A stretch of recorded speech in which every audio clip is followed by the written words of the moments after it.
Get ready to step back in time, where ancient Rome meets modern life in one extraordinary place.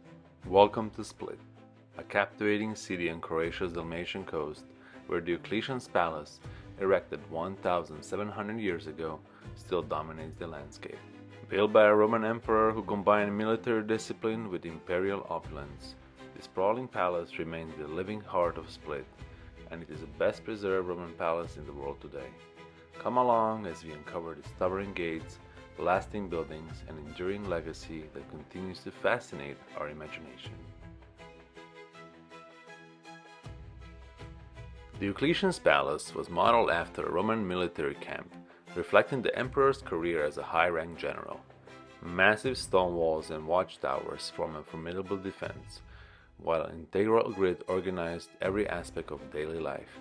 Two main roads, Cardo and Decumanus, laid the backbone for trade, movement, and security. Right now we're walking on Cardo, which was the north-south street in the ancient Rome, and it also was established in the palace. So we have Cardo, north-south, and Decumanus, which is east-west.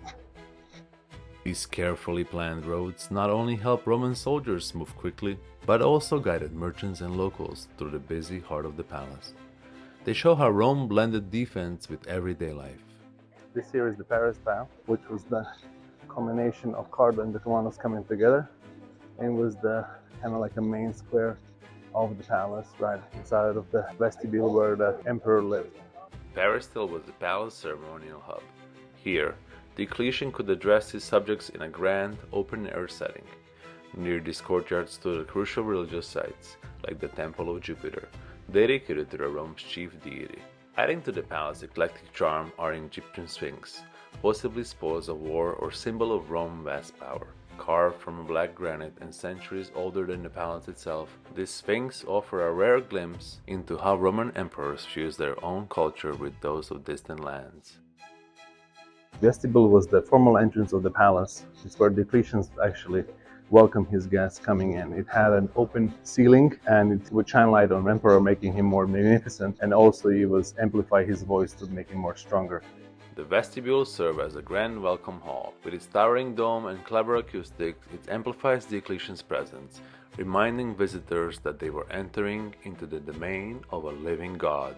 Today, traditional male a cappella groups perform in this 1,700-year-old building, renowned for its remarkable acoustics.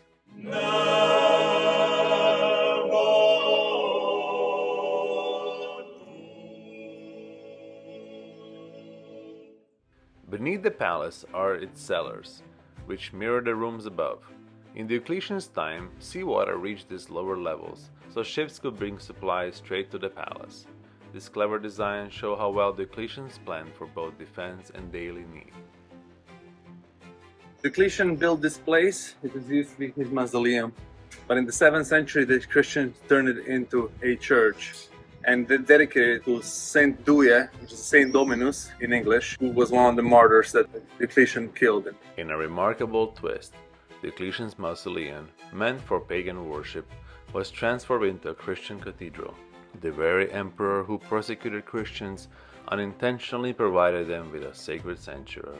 So after the mausoleum of Diocletian was converted into a church, Christians built a bell tower in the 13th century adjacent to the church. This medieval bell tower underscores the palace's layered history, blending ancient Roman foundation with a later Christian architecture. The palace was accessible via 4 imposing gates, each serving different needs. The Silver Gate on the east, leading towards the city's outer district. Iron Gate on the west was a practical gateway for daily commerce. Bronze Gate on the south, once opening directly to the sea, vital for maritime trade.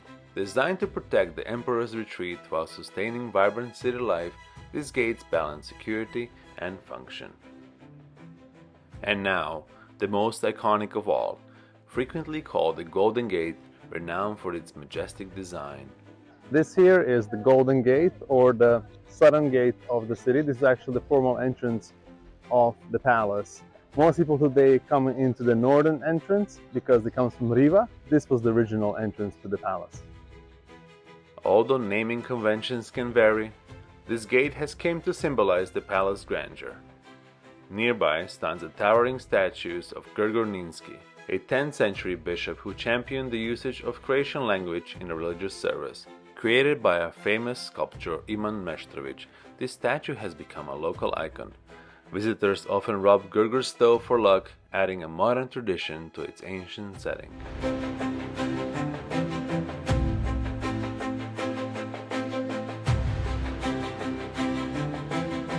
From temples and sphinx to mausoleum and medieval towers, Diocletian's palace is a testament to our civilization.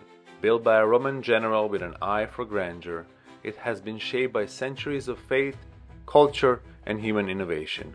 Today, it remains the very heartbeat of Split, where you can stroll down ancient roads, sip coffee in an imperial courtyard, and even meet the legendary bishop statue on your way.